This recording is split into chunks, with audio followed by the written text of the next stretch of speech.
I recently made a video on how to unclog your dishwasher that won't drain water. And that video has since went on to be one of the most viewed videos on this channel. I sincerely appreciate that. But there's the problem though. The video didn't tackle the problem at hand, but instead turned out to be some comedic relief. Something that I didn't have as an intention to begin with. And since as at the time of the filming of the video I didn't have any answer myself, I had no other option than to end the video hoping that you viewers will figure it out on yourself. So you guys responded with comments, wanted to know how I actually solved the problem. With some appreciating the humor, talking about this has to be the best video they've ever seen about someone talking about solving a problem without actually solving the problem. So I followed up with a video demonstrating how I finally unclogged my dishwasher that wouldn't drain water. But in today's video though, we're going to look at how to prevent and not just cure. Just as the whole saying goes, prevention is better than cure. So in other words, if we have to wait till the dishwasher develops a clogging problems, we'll be curing it as opposed to preventing the problem. And speaking of preventative maintenance, we're going to be going over the most common issue that we all neglect and accumulate over time, hereby yielding us that disappointing result after each wash cycle. First off, don't ever leave food remnants in your plate. Doing this, the food debris will make it to the jet hole and even clog up drain filter. But you also don't want to wash the plate off either.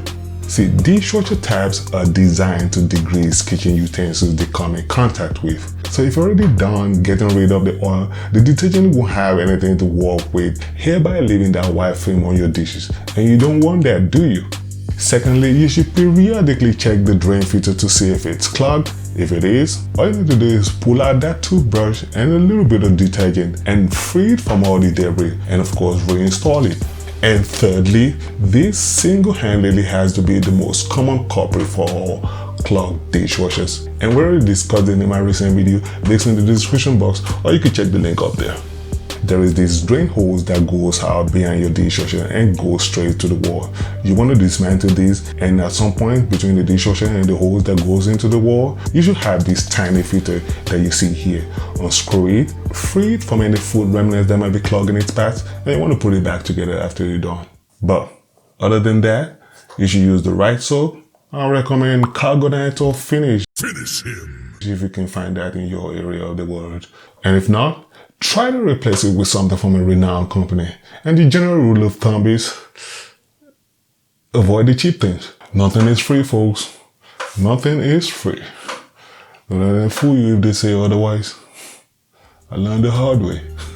You religiously do the things we've mentioned in this video, and your dishwasher should run effortlessly and efficiently till the wheels fall off. And in addition to what we already mentioned, make sure the water jets are free spinning and you don't ever want to overload your dishwasher racks. So you think I missed something? Feel free to share your comment with us in the comment section, and I'll be more than happy to engage with you.